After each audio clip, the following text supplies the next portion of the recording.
Aqui são as cores para que você escolha. Tem assim verde para botar as flores verde, um detalhe. Mire bem o qual que quer. Espera aí, tia. Esse é colorido.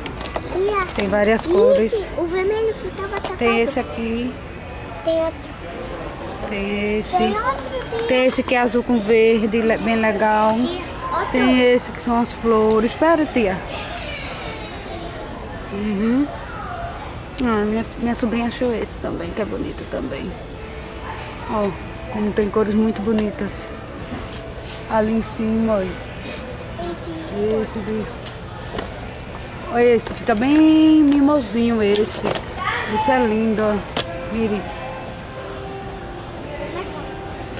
Fica bem clarinho, bem legal. Se botar esse com marronzinho claro, esse com cinza. O marrom também. Olha como fica lindo. Ok.